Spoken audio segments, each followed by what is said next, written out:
شعر ہے علامہ اقبال کا، وہ کہتے ہیں یہاں سر جھکے وہ خدا کا گھر، جہاں دل جھکے وہ مصطفیٰ کا گھر. یعنی کہ اب ہم کہاں پہ جائیں لوگوں کی باتیں سن سن کے؟ دیکھیں عزیزم، بات یہ ہے جہاں تک نبی کریم صلی اللہ علیہ وسلم کی شان، عظمت، مقام اور مرتبے کی بات ہے تو ہمارا یہ عقیدہ ہے، اہل سنت والجماعت کا، علماء دیوبند کا عقیدہ ہے، لا يمکن الثناء کما کان حقہ بعد از خدا بزرگ تو ہی قصہ مختصر. ٹھیک ہے، میں نے مختصر سی بات کر دی ہے، لمبی بات میں جاؤں تو بڑا طویل وقت چاہیے.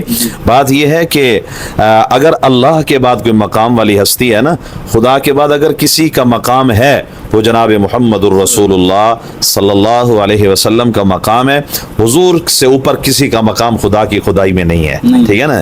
لیکن جہاں تک بات ہے، میں نے پہلے بھی عرض کیا کہ ہم چونکہ اللہ کے نبی کے امتی ہیں تو ہمیں رسول اللہ صلی اللہ علیہ وسلم کی بات پہ یقین کرنا چاہیے. اب بیت اللہ میں 1,00,000 نماز کا ثواب ایک نماز پر کس نے بتایا؟ جناب رسول اللہ صلی اللہ علیہ وسلم نے بتایا. مدینہ طیبہ میں ایک نماز پر 50,000 نماز کا ثواب، مختلف روایات ہیں، ایک روایت میں 1,000 کا، ایک روایت میں 50,000 کا.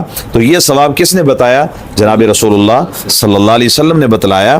دیکھیں اللہ کے نبی جب خود فرما رہے ہیں بیت اللہ میں ایک نماز پڑھیں 1,00,000 نماز کا ثواب ملے گا، مسجد نبوی میں ایک نماز پڑھیں تو 50,000 نمازوں کا ثواب ملے گا. تو فیصلہ تو جناب رسول اللہ صلی اللہ علیہ وسلم نے کر دیا.